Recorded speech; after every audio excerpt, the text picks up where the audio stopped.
bring you Miss Agnes Moorehead in tonight's presentation of Suspense.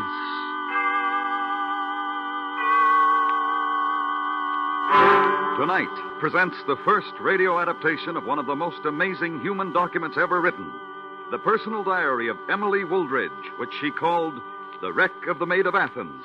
Our star, the First Lady of Suspense, Miss Agnes Moorehead.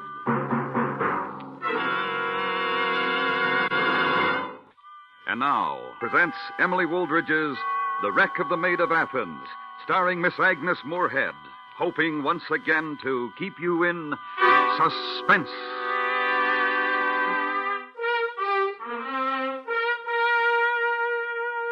"84 years ago tonight, there sailed from the port of London the brigantine Maid of Athens. 60-some days later, off the cold southern tip of South America, the ship was afire and sinking in heavy seas. Aboard her, along with the necessary officers and crew, was the wife of the master, Captain Richard Wooldridge. Her name was Emily, and this is her story.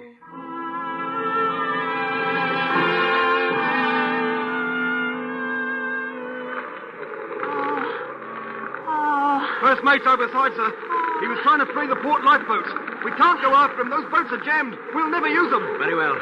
Tell the rest of the men to come here. We'll have to abandon ship as quickly as possible.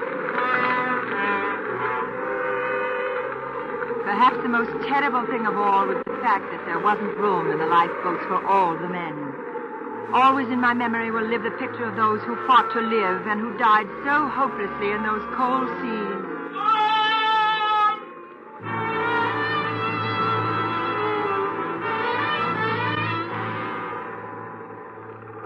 It was a scene of fearful desolation.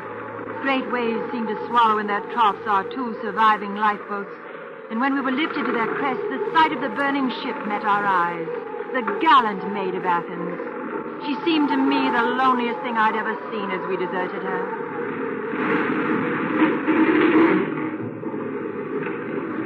Looking the other way by the grace of Providence, we could see a low fringe of land on the horizon. My husband took this to be the island of San Carlo and perhaps our salvation.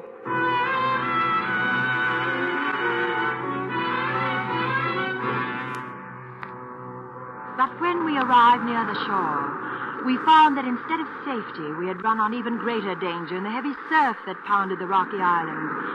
To try to land through it was a fatal risk, as was proved later, but my husband had no other choice than to order the boats into it.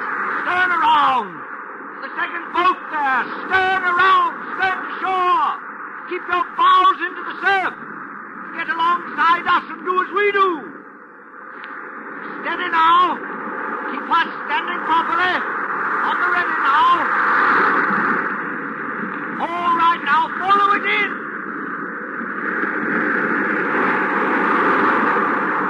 The other boat, sir! You're going broadside! Don't get broadside to the surf or you're lost!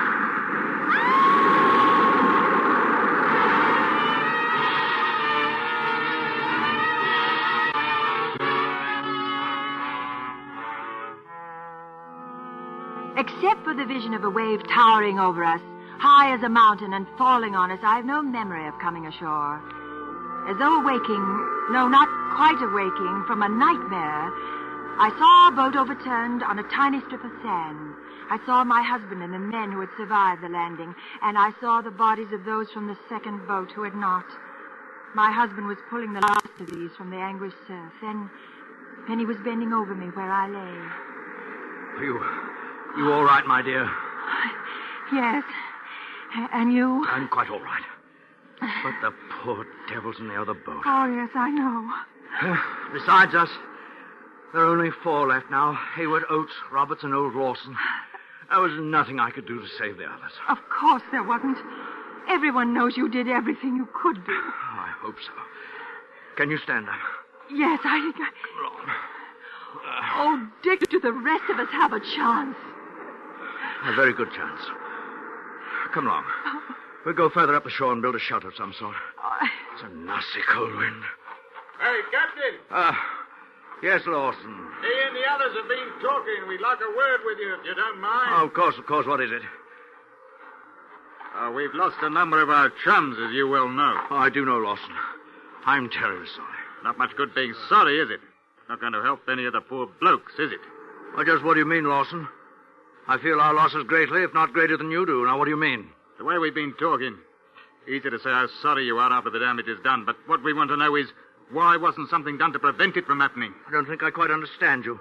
Every precaution was taken in London. The cargo and the loading was well supervised. You all know that. Then why did the ship catch fire? I don't know. Nobody said nothing to us about a cargo that would catch fire. It was not a dangerous cargo, Hayward. Then why did it catch fire? I've told you I don't know. Under given circumstances, the most peaceful voyage can go wrong. What circumstances, Captain? It's only decent to place the blame when you've lost as many chums as we have. A fine lot they were. Now listen to me, men. Talk like this won't do any good. I'll admit we've had more than our share of bad luck. Will you say aye to that? But we six were spared. And if we are to survive, we've got to work together. It won't be any more than survival on this filthy island. We haven't got food stores for a week, and I'll wager it doesn't see a ship once a year. Well, we won't wait to be found by a ship. Now, the mainland of South America is a bit more than 300 miles west. I have the navigational instruments to get us there, if we can repair the boat. Oh, maybe it's not so bad as you thought it was, Lawson. It's bad enough. We'll have to be lucky to live to tell of it. It won't be easy, but it is possible. And I can't stress the importance of speed strongly enough. There are two reasons. One is scarcity of food. The other is more important. We're approaching the storm season in these latitudes. And when it arrives, the gales are almost constant. Aye. We're having our share of bad fortune. That's a fact. We shall be all right if we work quickly. If we can repair the boat in, say, 4 days and launch it without accident, I have every confidence that we'll be on our way to safety and home.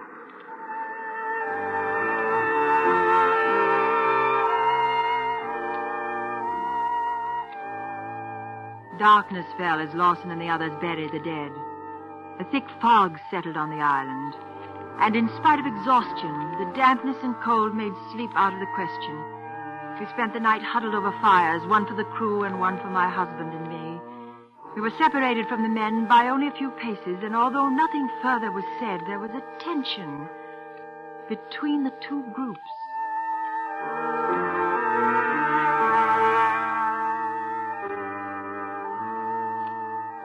The next morning, my husband set the men to work on the boat where her planks had been battered on the rocks, and he set out to search the island, hoping to find a beach better suited to launching through the surf. No sooner had he disappeared than Lawson, a sullen, unpleasant man from the start of the voyage, walked toward me, and behind I could see the other men leaving their work to follow him. I trust you spent the night counting your blessings, Mrs. Wooldridge. Why, I'm thankful to be alive, as we all should be. And did you give a thought to the poor boys what went down?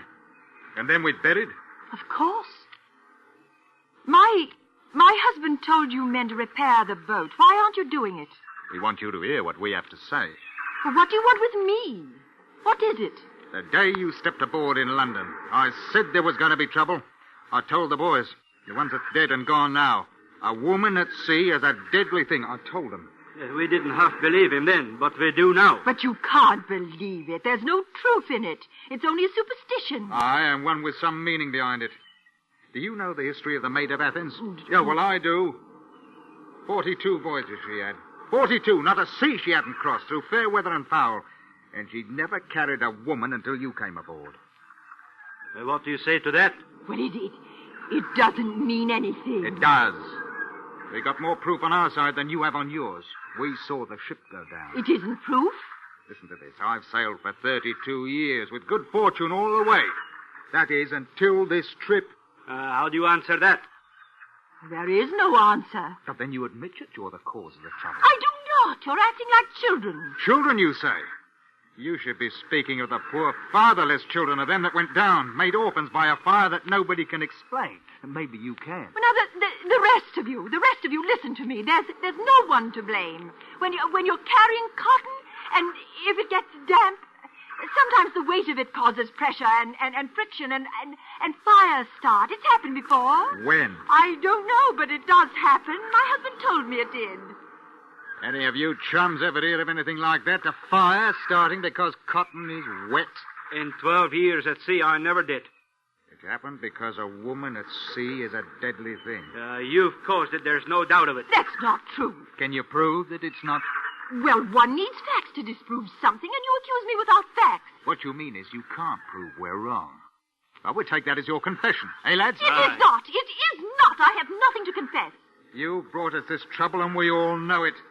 There's nothing you can say to change our minds, and that goes for what you might say for your husband, too. Good day, Mrs. Wooldridge.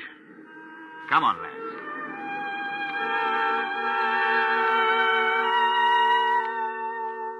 Quite obviously, there was an unspoken threat in their words.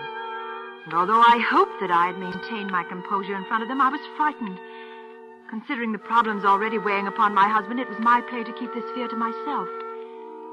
But when he returned, my will weakened, and I told him about it. My dear, you mustn't let it trouble you. As you told them, they are like children. What they think today will be forgotten tomorrow. But I can't forget their faces. They hated me. Oh, no. They only thought that they did. Well, they must have something to hate because of the situation we're in. Remember, before it was me they blamed? I suppose you're right. I suppose I'm silly to be frightened, but... Oh, please, Dick, don't leave me alone with them again. I hope I won't have to.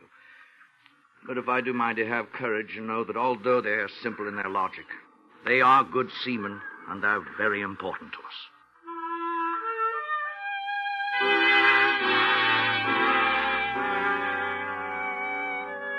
His words did give me courage. The men were important to him as seamen. When he said that, I realized that he was more important to them because he was the only one who could set us on a course that would take us to safety. He was the only one who could navigate. With his importance to them, surely the men would do nothing to me. Well, that is what I hopefully thought. But I could not forget the expressions of hate on the faces of the four men as I stood before them.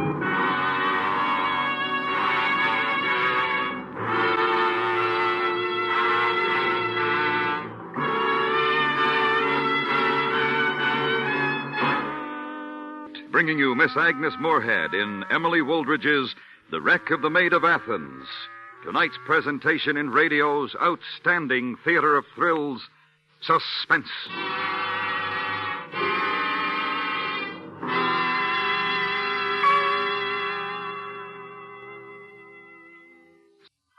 And now, brings back to our Hollywood soundstage, Miss Agnes Moorehead in Elliot Lewis's production of Emily Wooldridge's The Wreck of the Maid of Athens. A true story, well calculated to keep you in suspense.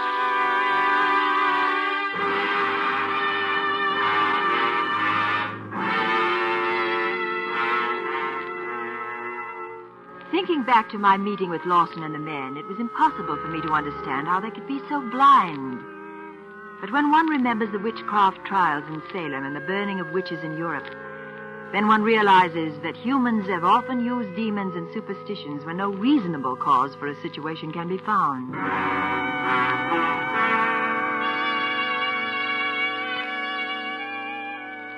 As the work on the boat continued, it became my responsibility to add to our meager larder.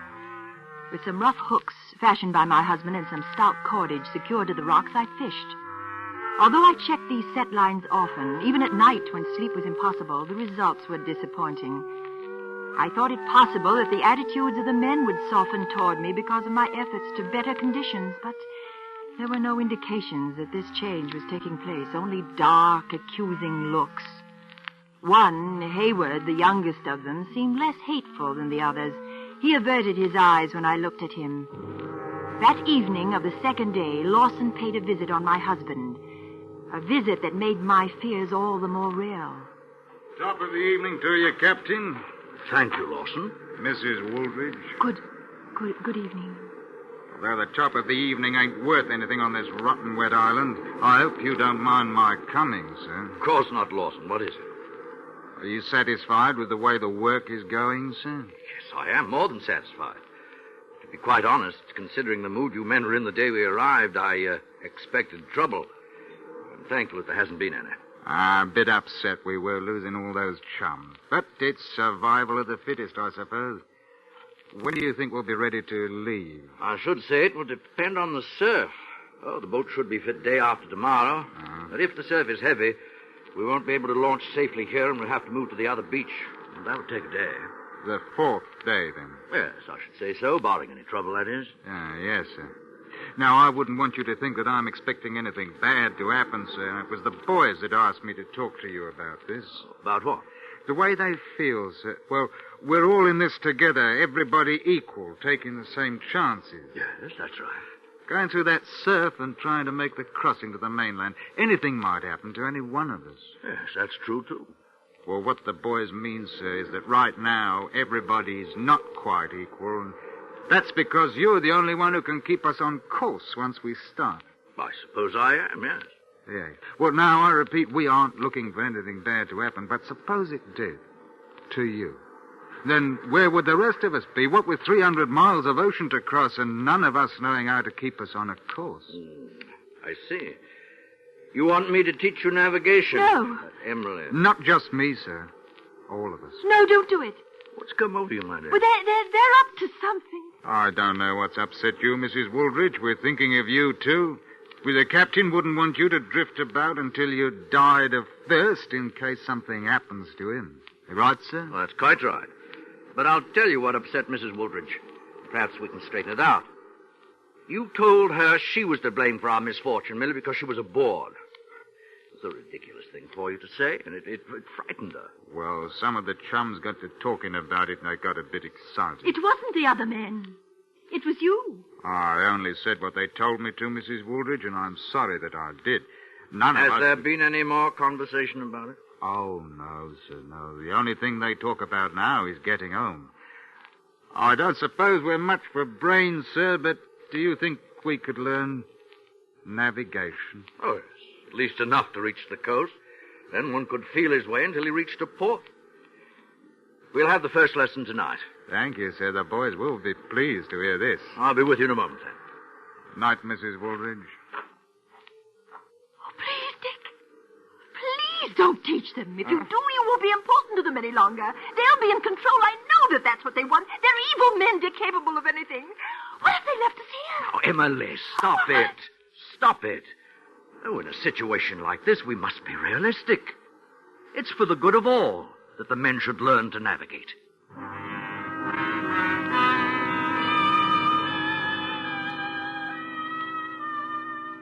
My husband returned an hour later, quite pleased with the spirit of the men and the progress they had made during their first lesson. I tried to match his confidence with my own, but the next day that became impossible. There was no mistaking the hate for me in the faces of the men when my husband was not present. But he had no chance to realize this because the expressions changed when he appeared. The men took on a rough good humor and an enthusiasm for their work and the future that completely beguiled him. At times I doubted my reason, but at others I was sure that I didn't imagine this purposeful change of attitude. Then during the afternoon, I was able to speak with Hayward, the one I hoped felt less strongly toward me. He was on his way to the spring that supplied our water when I was able to meet him alone. Mrs. Woolridge. What are you doing here? I wanted to talk to you. Oh, I don't want to talk to you. I've got nothing to say. Why did Lawson lie to my husband and me? I don't know what you mean. He told us last night that you men didn't blame me for what happened. Well, we don't. That you realize how ridiculous the things were that you said to me the first day. That I was the cause... That's right. But then why do you hate me? Hate you? We don't, Mrs. Woolridge. The expressions on your faces when my husband isn't there couldn't mean anything else. What is it? What are you thinking? You must be mistaken, Mrs. Woolridge. All we talk about is getting home. That's what Lawson told you to say if you had to talk to me, isn't it? I don't know what you mean. He said the same thing last night in the same words. But he was lying, wasn't he, just like you are? You've got no reason to say that, Mrs. Woolridge. I don't know what we'd want to lie about. About what your plans are. Plans? Why, they want to get home as quick as we can. Isn't that what you plan? You're lying to me. But, Mrs. Woolridge, why should you say that? That's not what you're thinking. What are your plans? What I told you. To go home. You're lying to me. I can tell from your face. It's been a trying experience, Mrs. Woolridge. Perhaps your mind is playing tricks. I don't know what else could upset you like this.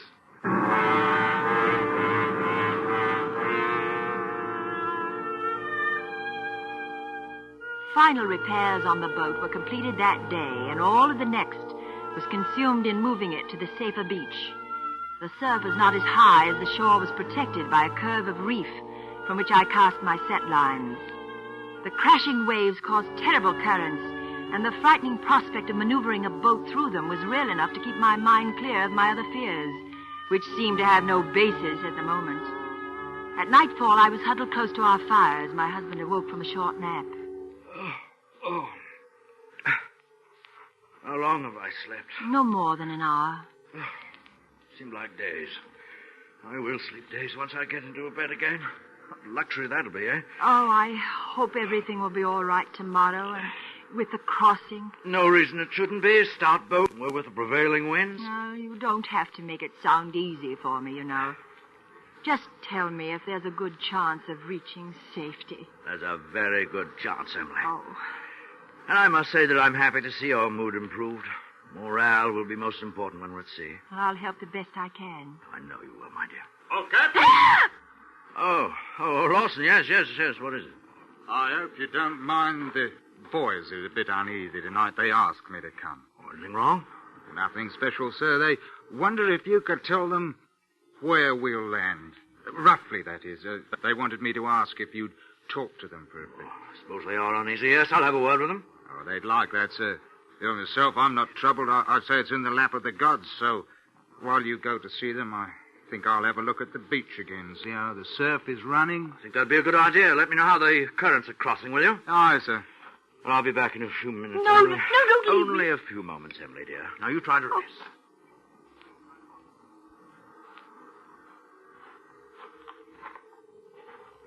All right, Mrs. Wooldridge.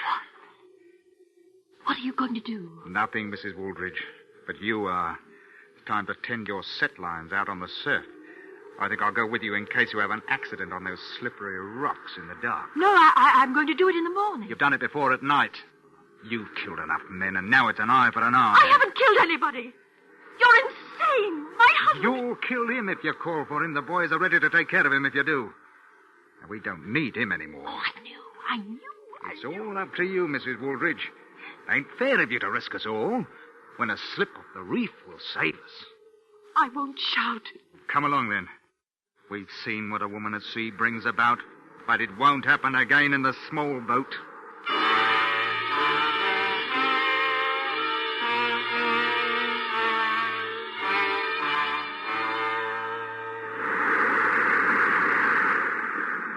Do you have to do this? Won't you admit that you're wrong, that superstitions are baseless, and that you've nothing to fear about my going with you? What? We've seen what happens, and what you see is proof. We'll talk no more about it. No, you can't do that. Wait, Captain, let her go!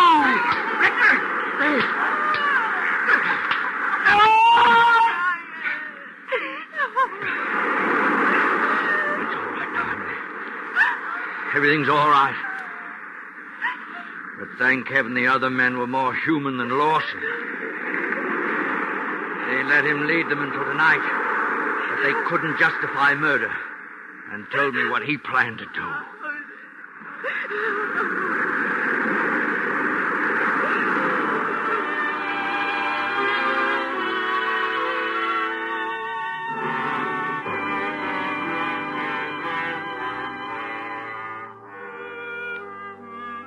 After 3 weeks, the 5 survivors of the Maid of Athens reached the port of Stanley in the Falklands. As Emily Wooldridge stated it in her chronicle, in time to hear of the death of Charles Dickens, a sorrowful landfall after all our trials.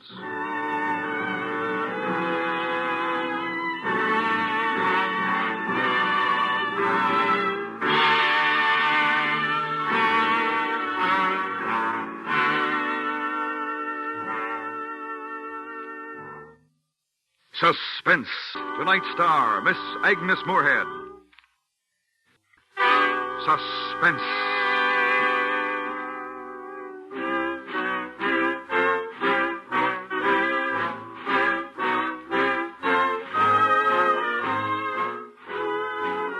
Suspense is produced and directed by Elliot Lewis, with music composed by Lucian Morowick and conducted by Lud Gluskin. Emily Wooldridge's The Wreck of the Maid of Athens was adapted for Suspense by Gil Dowd. In tonight's story, Joseph Kearns was heard as Captain Wooldridge and Ben Wright as Lawson. Featured in the cast were Larry Thor, Richard Peel, and Jack Crucian.